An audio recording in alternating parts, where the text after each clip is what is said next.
Assalamualaikum warahmatullahi wabarakatuh. Salam sejahtera untuk kita semua. Kami dari kelompok 5 akan mempresentasikan hasil kerja diskusi kami yang berjudul Hasil Pengamatan dan Analisis Strategi Pemasaran PT Semen Gresik Tbk dengan anggota 1. Ogi Deva Aditya NPM 190420100063, 2. Ramadan Alim Kusuma NPM 190420100072, 3. Lauda Giti Violeta NPM 190420100155, dan saya sendiri yang terakhir Rizky Karima 190420100160. Latar belakang, PT Semen Gresik merupakan anak perusahaan PT Semen Indonesia Persero Tbk yang resmi didirikan kembali pada tanggal 10 Januari 2014 di Gresik, Jawa Timur. Pendirian PT Semen Gresik merupakan bagian dari proses transformasi korporasi PT Semen Indonesia Persero Tbk sebagai induk perusahaan yang membawahi 4 anak usaha, termasuk PT Semen Gresik.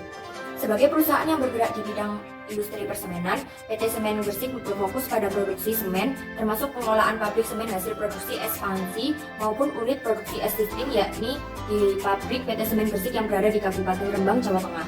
Melalui optimalisasi utilitas unit yang dijalankan dengan prinsip efektivitas dan efisiensi, produk PT Semen Gresik hadir dengan kualitas terbaik dan berdaya saing tinggi yang diharapkan akan mampu mempertahankan, meningkatkan sekaligus menguasai pangsa pasar semen. Berkaitan dengan hal tersebut, menarik bagi peneliti untuk mengetahui dan mempelajari strategi pemasaran PT Semen Gresik di tengah-tengah banyaknya persaingan baru yang masuk di Indonesia. Di bawah ini tampil pendapatan PT Semen Gresik dari tahun 2017 sampai dengan 2020. Tahun 2017 sebesar 681 miliar 700 juta rupiah, yaitu margin laba bersih minus 5,55. Tahun 2018 yaitu sebesar 1 triliun 724 miliar 500 juta rupiah, yaitu margin laba bersih 3,74. Tahun 2017 sebesar 1 triliun 980 miliar 700 juta rupiah, yaitu margin laba bersih 10,21. Tahun 2020 yaitu margin laba bersih naik 11,66. Landasan teori. Yang pertama, pemasaran. Kotler dan Keller tahun 2012 menjelaskan bahwa pemasaran adalah sebuah proses di dalam suatu masyarakat di mana terdapat suatu individu dan kelompok yang memperoleh apa yang dibutuhkan dan yang diinginkan dengan menciptakan, menawarkan, serta dengan bebas menukarkan produk atau jasa yang bernilai dengan orang. Yang kedua, bauran pemasaran 7P.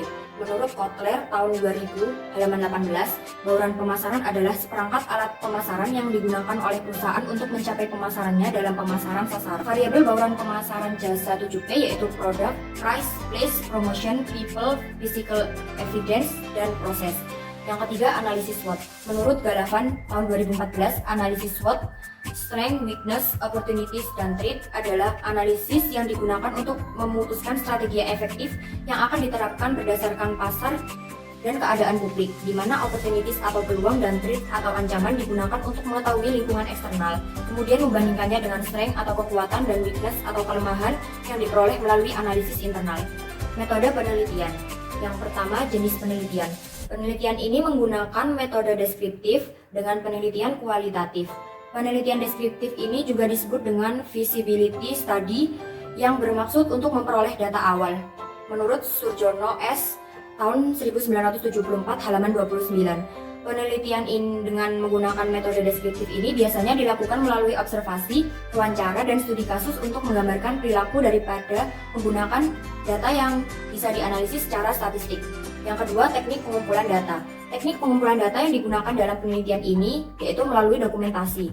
Menurut Sugiono tahun 2008 halaman 280 yaitu mengumpulkan dokumen baik yang berbentuk tulisan, gambar maupun karya-karya monumental dari seseorang. Pada penelitian ini menggunakan laporan tahunan dari PT Semen Gresik. Yang ketiga yaitu teknik analisis data. Teknik analisis data yang digunakan dalam penelitian ini adalah dengan menggunakan teknik analisis SWOT yang terdiri dari strength, weakness, opportunities, dan threat. Matriks SWOT.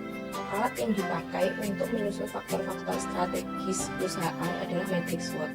Matriks ini dapat menggambarkan secara jelas bagaimana peluang dan ancaman eksternal yang dihadapi perusahaan dapat disesuaikan dengan kekuatan dan kelemahan yang dimiliki.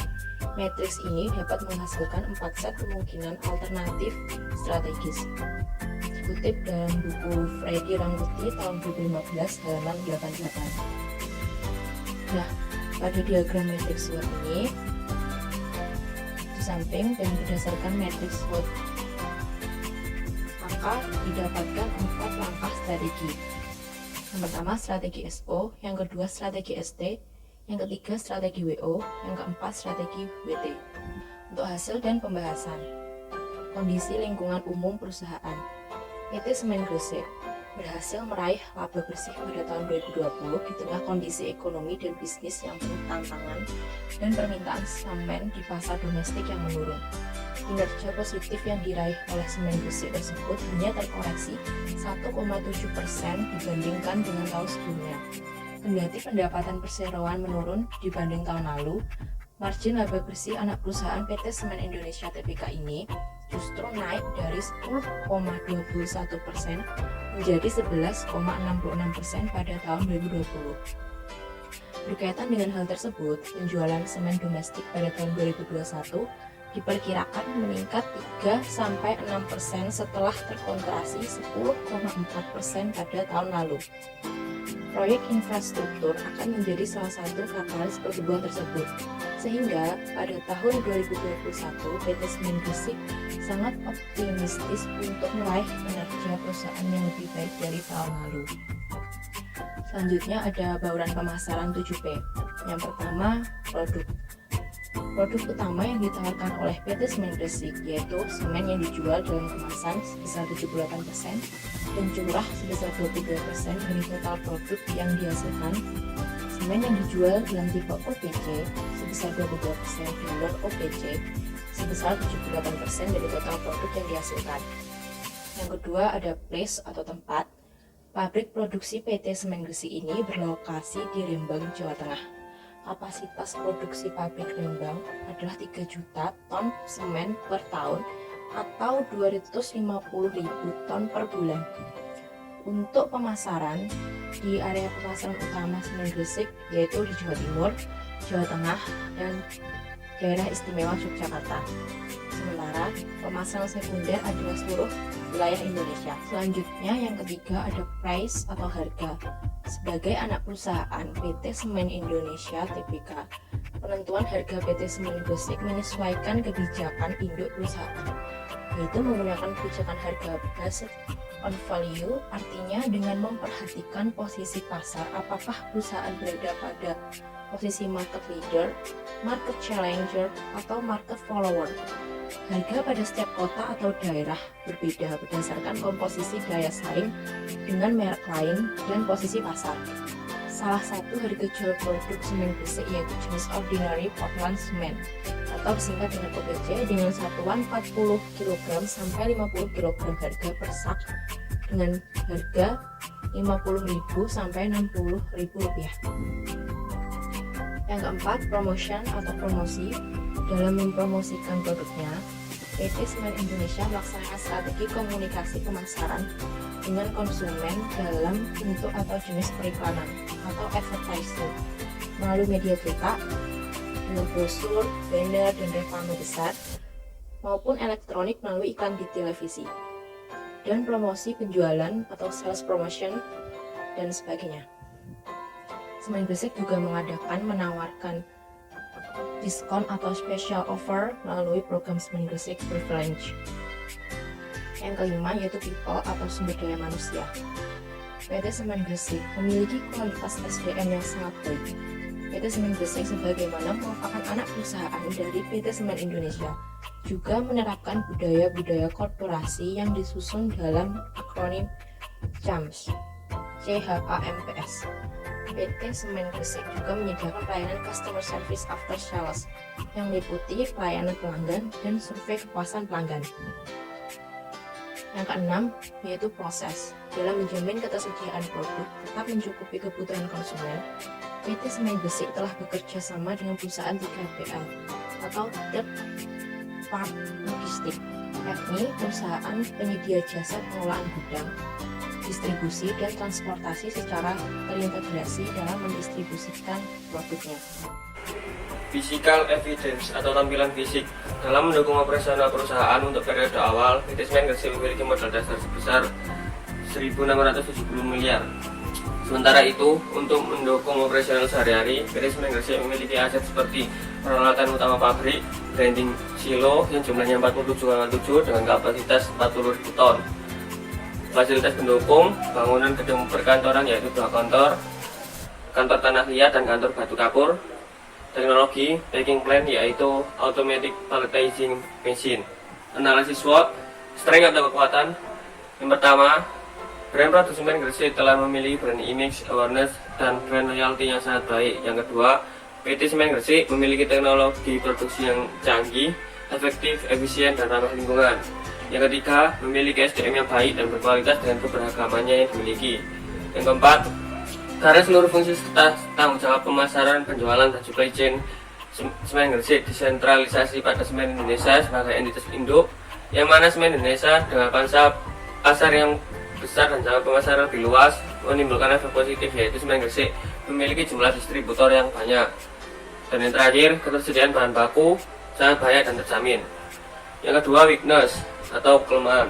Meskipun merupakan bagian anak usaha PT Semen Indonesia yang memiliki pangsa pasar yang lebih besar dan pemasaran yang lebih luas, akan tetapi untuk daerah timur Indonesia, khususnya Papua, PT Semen Indonesia belum maksimal dalam menjangkau konsumen di sana, sehingga berdampak pula terhadap jangkauan pemasaran Semen Gresik. Yang kedua, meskipun ketersediaan bahan baku yang sangat banyak dan dijamin pasokannya, namun tetap saja bahwa bahan bakunya merupakan bahan baku terbatas. Yang ketiga, produk yang ditawarkan memiliki ukuran yang terlalu banyak untuk penggunaan yang relatif kecil atau sedikit. Yang keempat, sebagai perusahaan BUMN, Semen Gresik dituntut untuk mempertimbangkan dan mengutamakan kepentingan publik di setiap kebijakan yang diambil perusahaan. Dan yang terakhir, biaya angkut bahan baku produksi masih tergolong besar. Opportunity. Yang pertama, jumlah penduduk dari tahun ke tahun terus meningkat. Yang kedua, perkembangan teknologi yang semakin canggih dan efisien. Yang ketiga, terdapatnya banyak daerah pemasaran yang belum optimal dimanfaatkan. Yang keempat, melimpahnya sumber bahan baku semen di Indonesia. Dan yang terakhir, segmentasi pasar yang semakin beragam. Trade, semakin banyak pesaing yang muncul dan menawarkan harga lebih murah. Inflasi yang berfluktuatif. Dan yang ketiga, regulasi pemerintah khususnya tentang pajak. Keempat, bahan baku yang tidak dapat diperbarui. Yang kelima, perkembangan politik yang tidak stabil merupakan ancaman yang perlu diperhitungkan dan diatasi oleh Semen Gresik.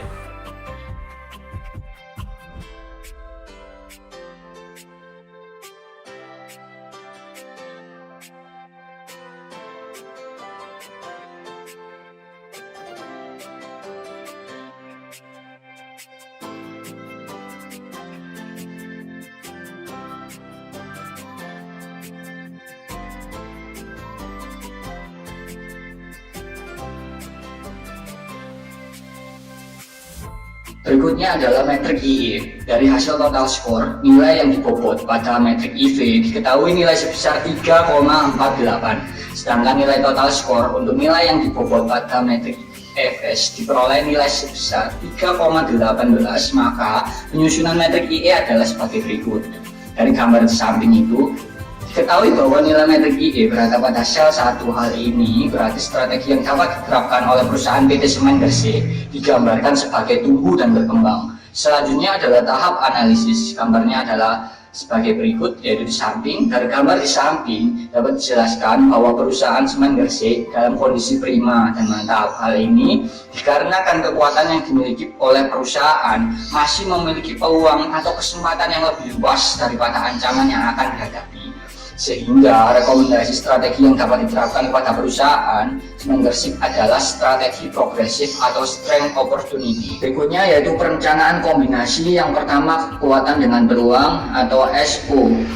1. Yaitu terus melakukan inovasi untuk menghasilkan produk dengan kualitas terbaik. Yang kedua, memanfaatkan dengan optimal dukungan jaringan pemasaran yang baik dari induk perusahaan yaitu PT Semen Indonesia. Yang ketiga yaitu menambah variansi produk.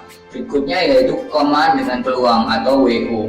Yang pertama, melakukan efisiensi biaya operasional terkait dengan biaya angkut bahan baku. Yang kedua, mendorong mitra penjualan untuk senantiasa memberikan pelayanan pembelian secara eceran oleh konsumen. Yang ketiga yaitu menjajaki pembangunan pabrik di Papua. Berikutnya yaitu kekuatan dengan ancaman atau ST. Yang pertama, memaksimalkan kualitas produk yang telah ada supaya tetap kompetitif. Kedua, senantiasa melakukan penelitian untuk mendapatkan inovasi, mengurangi ketergantungan bahan baku yang terbatas. Berikutnya yaitu command dengan ancaman atau WD. Berkoordinasi dengan induk perusahaan selaku penanggung jawab pemasaran produk semen Gresik untuk menghadapi tantangan persaingan yang kian banyak. Kesimpulan dari uraian hasil penelitian pada bab sebelumnya dapat disimpulkan bahwa perusahaan sedang dalam keadaan prima dan mantap sesuai hasil analisis SWOT, serta pada hasil dengan metrik IE perusahaan dengan kondisi yang sangat kuat. Hal ini menunjukkan bahwa strategi yang dapat digunakan oleh perusahaan adalah strategi progresif. Adapun beberapa strategi yang dapat diterapkan pada kondisi perusahaan semen Gresik sekarang ini adalah: yang pertama, melakukan perluasan atau ekspansi pasar; yang kedua, melakukan maintenance, pemeliharaan terhadap pelanggan yang telah ada; yang ketiga, menjaga dan mempertahankan kualitas produksi; dan yang keempat, menambah variasi produk yang ditawarkan. Demikian presentasi dari kelompok kami. Terima kasih atas perhatiannya dan semoga bermanfaat. Wassalamualaikum warahmatullahi wabarakatuh.